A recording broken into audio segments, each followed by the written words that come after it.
चालक कुम्हारा और लालची मंत्री का कर्म विशालगढ़ राज्य में दयालु और कला प्रेमी राजा जंग बहादुर का शासन था। वो कला प्रेमी होने के कारण उनकी दरबार में मूल्यवान और अति सुंदर कलाकृतियों का भंडार था। एक दिन राजा जंग बहादुर ने विशेष पूजा करने का ऐलान किया। पूजा में एक पूजा कलश का भी स्थापना होना था। राजा ने अपने राज्य में ऐलान किया कि जो भी कलाकार सुंदर कलश का निर्माण करेगा उसे मुंह मांगी इनाम दिया जाएगा। दूर दूर से लोगों ने इस विशेष दिन के लिए एक से एक सुंदर कलश का निर्माण किया। हरिपुर गांव में एक मेहनती और चालक कुम्हार राम भरोसे रहता था।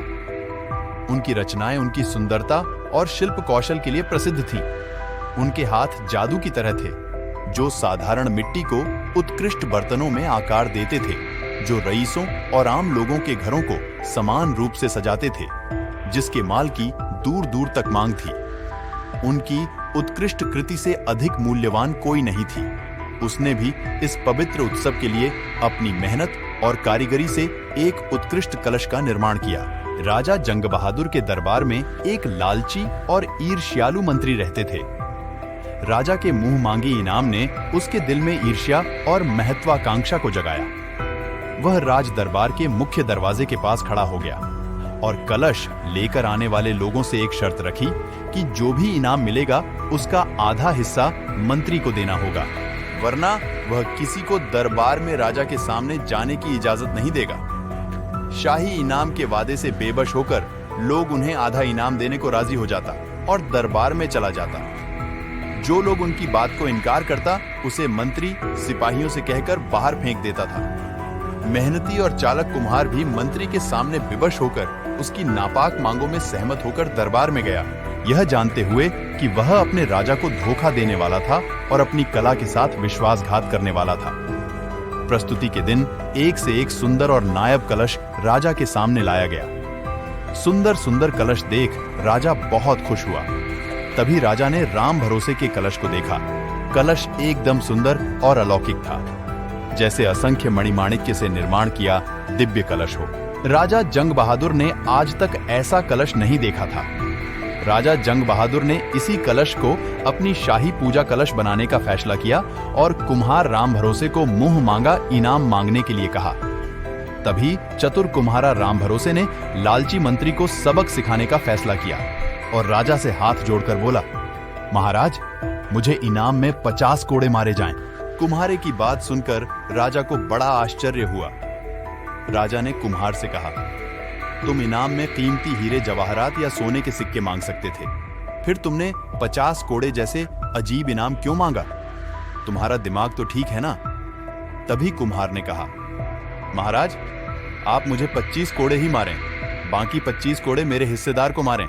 मुझे आप जो भी इनाम देंगे उसका आधा हिस्सा मेरे हिस्सेदार को देना पड़ेगा, इसलिए पहले 25 कोड़े मेरे हिस्सेदारी को दे दीजिए, उसके बाद बाकी मुझे दे। कुम्हार की बात सुनकर राजा को आश्चर्य हुआ और राजा ने उसके हिस्सेदार का नाम पूछा। कुम्हारे ने मंत्री की तरफ इशारा करते हुए बोला, महाराज, यही मेरे हिस्सेदार हैं, इन्होंने ही मुझसे इनाम का आधा हिस्सा मांगा है। राजा ने मंत्री की ओर देखा तो मंत्री ने शर्म से अपना सर झुका लिया।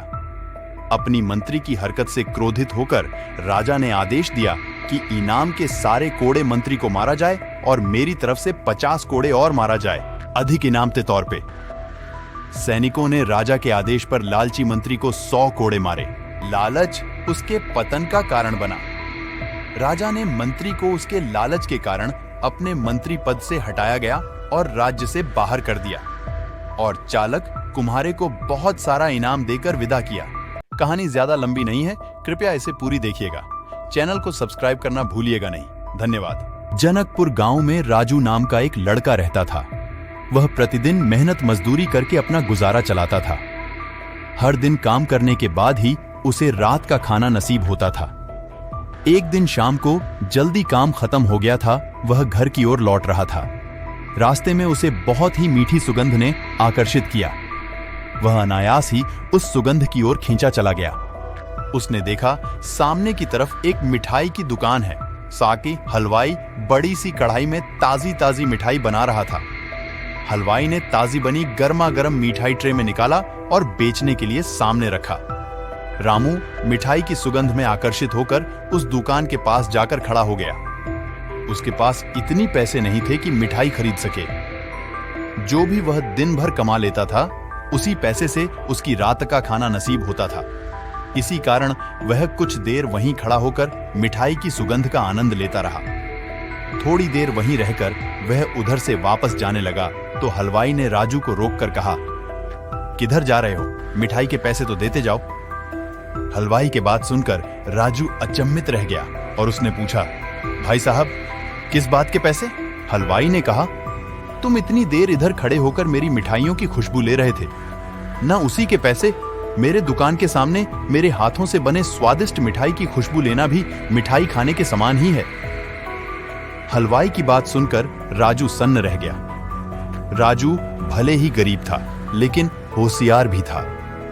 उसने कुछ देर सोचने के बाद अपने जेब में हाथ डाला और कुछ सिक्के खनखनाने लगा। सिक्कों की आवाज सुनकर हलवाई भी खुश हो गया। सोचने लगा कि उसे पैसा मिलने वाला है। कुछ देर जेब में सिक्के खनखनाने बाद राजू ने कहा, मिल गए आपको अपने पैसे?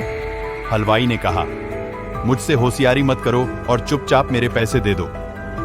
तब राजू ने कहा, पैसे तो मैंने अभी अभी दे दिए हैं। राजू की बात सुनकर हलवाई को गुस्सा आ गया और कहा, तुमने पैसे कब दिए हैं मुझको? क्या मजाक कर रहे हो क्या मेरे साथ? तभी चालक राजू ने कहा, जैसे आपकी मिठाई की सुगंध लेना मिठाई खाने के सामान है, उसी तरह मेरे जेब से पैसे की खनखनाहट सुनना पैसा लेने के समान है। राजू की बात सुन धूर्त हलवाई की चेहरा शर्म से लाल पीला हो गया।